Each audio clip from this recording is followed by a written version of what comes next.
So last week, we talked about some of the marketing foundations that you build at Basecamp. This week, we're going to get a little more serious because there are actually 5 things that don't just slow down your business if you skip them. These things can end it.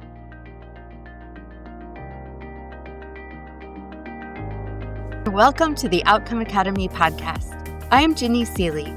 I'm a business strategist and longtime process improvement expert, and I also co-own an appliance service business and a co-working space with my husband, Joe. So I understand what it looks like to juggle growth, leadership, family, and big dreams all at once. If you're a service-based entrepreneur or executive who wants to stop putting out fires and work on your business and build momentum with systems, smart marketing, and practical tech, you are in exactly the right place.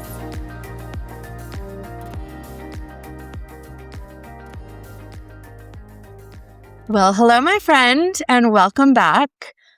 I want to start today with a story, and I'm going to kind of keep it a little vague on purpose to protect the innocent, because somebody I know and love very much built an amazing business.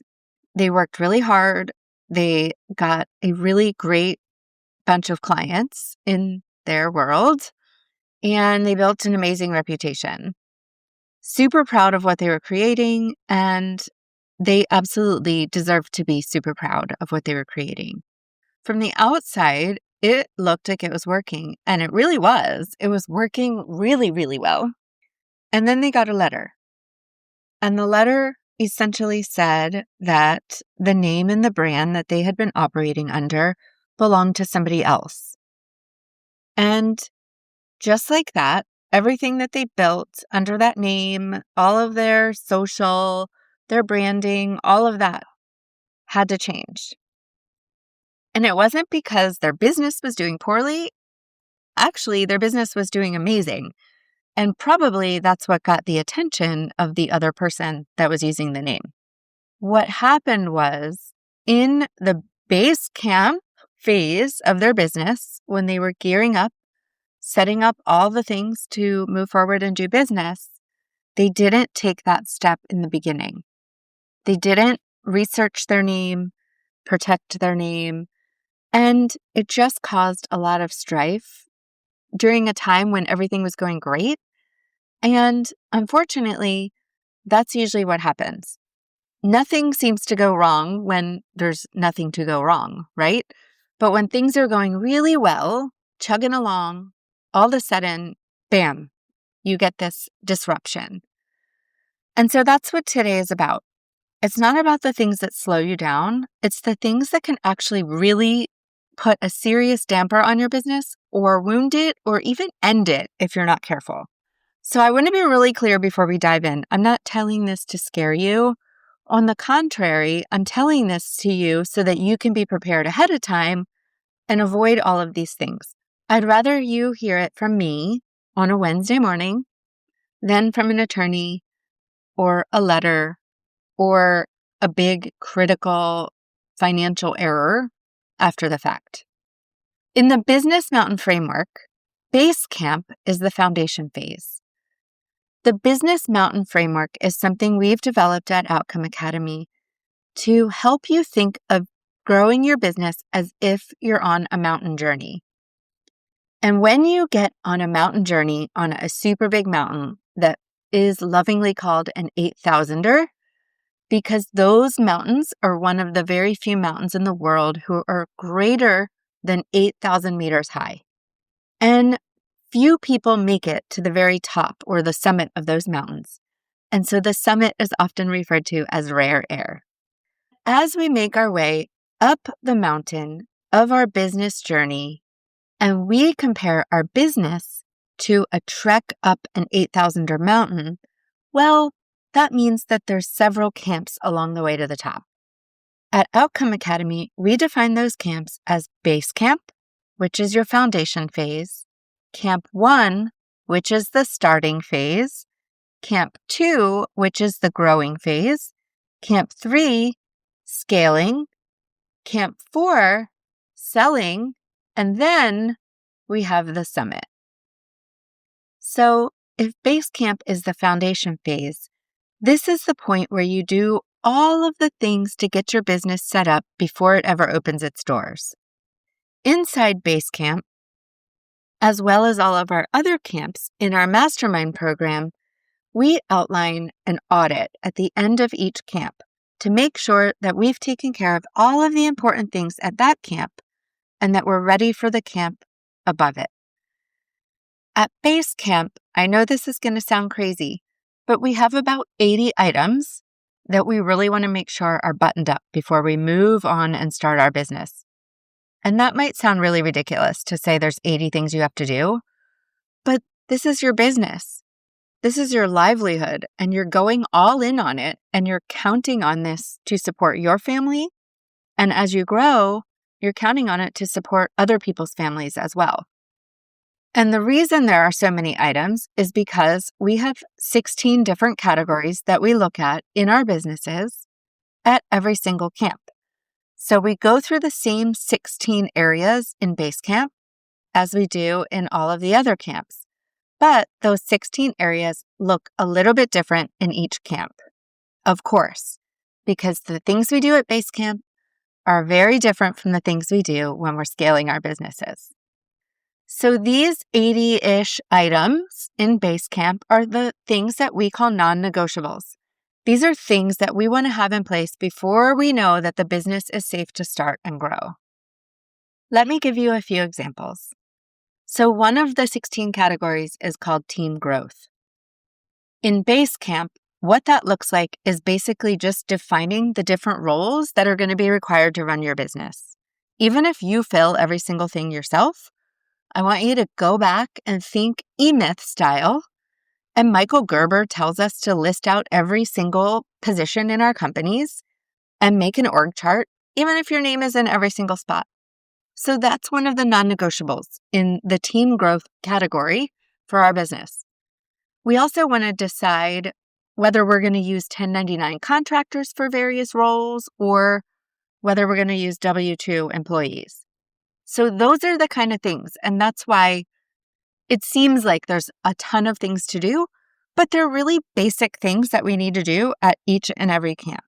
So last week, when we talked about the marketing and branding side of that foundation work, your name, your one-liner, your ideal customer, your visual brand, all of that work really matters a whole lot for getting clients and building visibility and all those things. And those are things that we're going to do at Basecamp also. But today, we're going to talk about a different category of Basecamp items. We're going to talk about things that are not about getting found, but they're kind of about being safe and protected. Things like legal, financial, operational foundations that most new business owners either don't know about them or they kind of just push them to the back burner because they're busy and they think they just want to get started and go all in and jump in. But here's the problem with the back burner. The back burner feels fine until something goes wrong. Kind of like the example that we went over with the name of the business and protecting that. And then you find out really quickly that the time to handle those things was before something went wrong and not after. So today, I just want to bring some attention to some of those things. Hopefully you've taken care of them, but if you haven't, it kind of will put them on the front burner instead of the back burner and just remind you that it might be a good idea to put those things on your to-do list because we don't want to skip anything that's really important that could come back to bite us later. So let's dive into all of these things. And I want you to think about Basecamp the way a mountaineer would. Before you ever set foot on a mountain, before you take your very first step upward, you spend time at Basecamp making sure everything's in order. You check your gear, your safety equipment, your emergency plan. Nobody at Basecamp just says, oh, I'll deal with that oxygen tank when I get to altitude, right? Because by then, it's a little too late if your oxygen tank isn't right. This is exactly what these 5 things are that we're going to talk about. They're your oxygen. You don't feel their absence on a clear day at low altitude, but the moment conditions change, the moment something challenges your business or goes sideways, the moment somebody sues you, or the government comes knocking, or a client disputes a charge, then you feel exactly what it means to not have those things in place. So let's go through them. And as I go through each one, I want you to be super honest with yourself. Don't panic. Don't feel ashamed or anything like that. Just be honest, because that's where the change can start. Business killer number 1, legal business entity. If you're operating as a sole proprietor without an LLC or an S Corp or some type of formal business entity, you could be personally liable for anything your business does.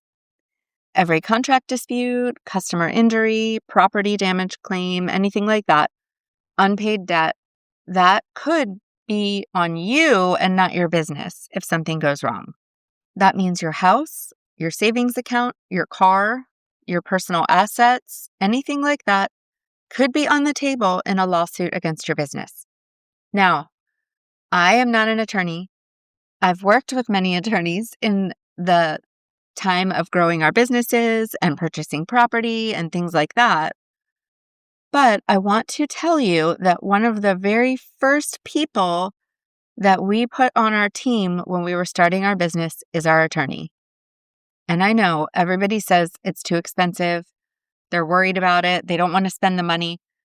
But spending some money up front and investing in knowing what you're doing and making sure that you have an entity in place is well spent money, because you don't want to get caught with your proverbial pants down later. LLC stands for Limited Liability Company. And the purpose of that is to create a legal separation between you as a person and your business as an entity. It's not foolproof. I always recommend, again, working with an attorney to make sure that it's set up properly. But it is a foundational layer of legal protection that every business owner probably needs. Here's what I want you to hear about it. It's not something that you probably should do when your business gets bigger. It's something you should do before you take on your first client, because the risk and exposure to you and your business exists from day one. If you're already in business without one, I'm not here to make you feel bad. I'm here to tell you to make an appointment with a business attorney this week, not next month, this week. You can call around.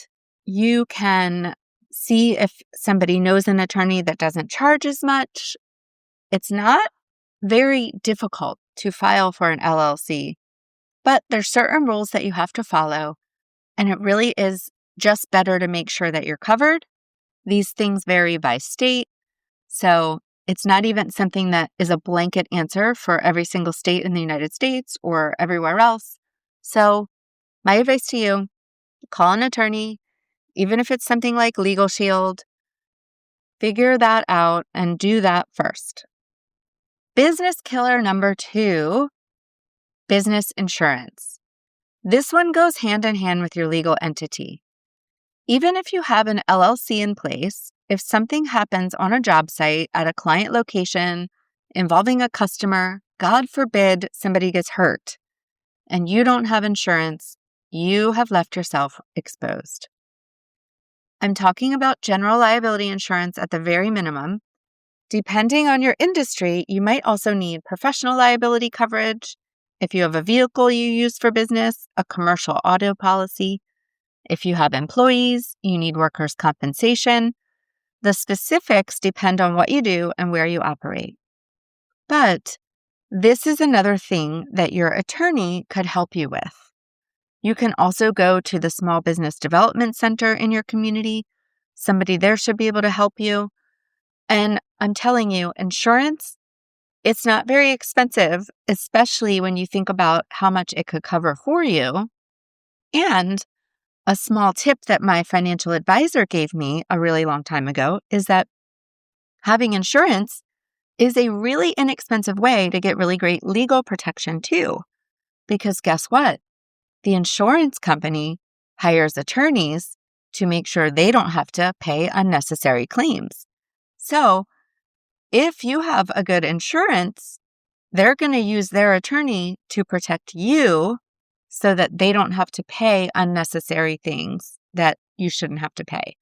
So A really cool way to get some extra protection in there that's legal protection mixed in with your insurance protection. Let's think about a scenario here. You're a service provider. You're at a client location and something gets damaged. Maybe it was your fault. Maybe it wasn't. And then the client files a claim. Without insurance, that claim comes directly to you. With insurance, you have coverage and, like I said, a legal team behind them to handle it. Some industries and some commercial clients will not even hire you without proof of insurance. For example, as appliance technicians for Cavalry Appliance, anytime we do any work for any commercial location, an apartment building, anything like that, they want to see our certificate of insurance. COI for short. And if we don't have that, they're simply not going to hire us. So this one is a Basecamp non-negotiable. Business killer number 3. This is the one that breaks my heart the most when I see it happen because it's so preventable. Before you name your business, before you buy a domain, before you design a logo, before you print a single business card, you need to do 2 things. And this is the example that I was talking about in the beginning. First, search the United States Patent and Trademark Office trademark database, and you can find that at uspto.gov. You can go in there and just search in the trademark to make sure that no one else has filed a trademark on the name in your category. Trademarks have categories.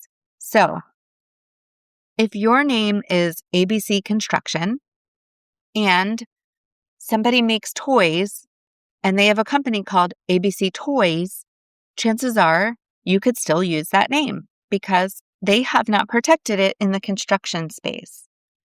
Just because somebody has the same exact word in their name doesn't necessarily mean that you can't use it, but you need to be aware of the spaces that are adjacent to yours and where it could get hairy.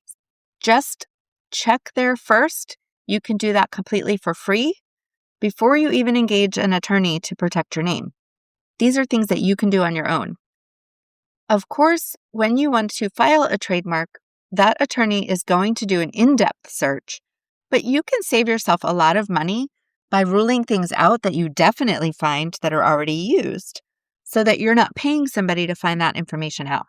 So you can do a preliminary search on your own, and then if it looks good to you, then you can hire an attorney to do a real search, and they'll do an in-depth search to make sure that it's not really taken. After you look at uspto.gov, you can just Google it. You can search on Facebook. You can search around on the internet and just see if there are other businesses using that name or something close to it. You can absolutely do that initial research yourself for free, and you should. Right now, if you haven't done it, go search your business name on the USPTO trademark database. It takes about 10 minutes. It's free. And what you find out in those 10 minutes could save you years of heartache, a lot of expensive rebranding, because here's what happens when you skip it. You build a brand. You invest time and money and energy and reputation into this name. And then someone who has the legal documentation sends you a letter, and you have to start all over. Business killer number 4. And this one goes along with the whole LLC and your legal entity. Mixing personal and business finances. This is both a legal issue and a financial issue, and that is what makes it especially dangerous. On the legal side, one of the primary benefits of having an LLC is what lawyers call the corporate veil. That's the legal separation between you and your business. If that veil can be pierced, meaning it can become legally invalid if you're commingling your personal and business funds. Running your business income through your personal account, paying personal bills from your business account, using one debit card for both, all of that is commingling. Even if you keep really good financial records, it's just messy, and a judge can look at that and decide that your LLC doesn't actually function as a separate entity. And that means you're personally liable again. Right back to business killer number 1. On the financial side, if your money is all mixed together, you genuinely can't tell whether your business is profitable. You might feel like you're doing really well because money's coming in, but if you can't run a profit and loss statement, if you can't see your gross margin, if you don't know your break-even number, you're flying blind. And flying blind is expensive. The reason this is at Basecamp and you haven't even made any money yet is because at Basecamp, you want to go ahead and open your business bank account. Then you can upload that into your QuickBooks, and then every single transaction in there is definitely one of your business transactions. So in Basecamp, you're going to set up those preliminary things. Your business bank account, and if you've read Profit First, we have an account that money comes into, an account that money goes out of, and we have a savings account so we can be putting money away to pay our taxes. So I think that's a really good place to start. I'm not a big fan of all of the accounts that they talk about in the book Profit First, but it's a good book to read to just get an idea of how to separate yourself from your business and how to pay yourself first. So again, just to reiterate, the fix for this one is simple. You're going to open a dedicated business checking account. You're going to pay yourself from that account as a transfer to your personal account. Keep everything separate. Set up basic bookkeeping from day one. QuickBooks, Wave, even a spreadsheet is fine in the beginning, but make it a system and not an afterthought. Business killer number 5, no written agreement with clients. Remember, we talked about engaging with a business attorney. This is one that business owners tend to skip because they don't really want to seem distrustful. They have a great conversation with a new client. There's great energy. Everyone seems to be on the same page. Asking for a signed contract feels like it might kill the vibe. I'm going to offer you a little bit of a different way to think about that. A contract is not a sign of distrust. A contract is a document that protects you and your client. It defines very clearly what you agreed to do, what the client is paying for, what happens if something changes, what the payment terms are, and what recourse exists if something goes wrong. It's actually the professional thing to do, and it makes you look professional, and it should bring a great deal of comfort to the client. Clients who have worked with real businesses are going to expect that you have a contract in place. Without a written agreement, you have no legal standing when a client disputes a charge. You don't have any documentation when someone says the scope was different than what you delivered. You have no recourse when an invoice goes unpaid and you need to take action. You really have nothing to point to except a conversation that you remember one way and the other person remembers another way. I'm not saying that you need a 40-page legal document, but you need something in writing that both parties have signed. A simple service agreement template reviewed by an attorney is enough to start. And it needs to go out and be signed before any work begins every single time. What happened with us at our co-working space is we sat down with the business attorney. I told him the things that I was worried about, the things that I wanted to make sure were in the contract. For example, our therapy dog Olaf is on site almost all the time. So we wanted something in the agreement that said that if somebody wasn't a fan of dogs, then, or maybe if they had an allergy, our co-working space might not be the best space for them. And so that's right in the contract that people sign. So that this way, they can't come back and say, you never told us that there was a therapy dog here. We have an allergy and we want to get out of our agreement. And so it just kind of protects everybody involved. The attorney pointed out some other things that I would have never thought of, like shared spaces and how people might look at them. So I would just recommend that you find somebody that you trust. Understand that they are going to charge you for looking into things. You're going to have to pay a legal bill for an attorney to help you. But it's far better to have that contract in place than to get sideswiped later on when you're not expecting it. None of the 5 things are super complicated things. And none of them requires a giant business degree or a law degree or years of experience for you to be able to do them. What they require is for you to take action and for you to involve professionals into your professional business. They do require intention. They require you to stop and say, I'm going to handle this now before I actually need it. The business owners that skip these things, they're not careless. Usually they're just busy. You're so focused on getting clients and hurrying up and getting started in your business that you forget about infrastructure. And that piece starts to get pushed. And I understand that because I've been there. I've started several businesses. But I want to ask you something. What would it cost you to find out the hard way that one of these things was missing? Not in time or inconvenience, like actual dollars. In actual risk to your personal financial life, in actual damage to the brand that you've been building.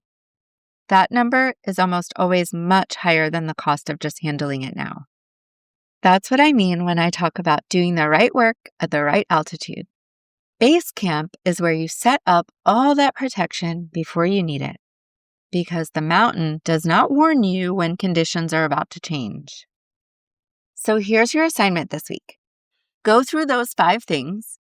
Be honest. If you don't have a legal entity, make the call.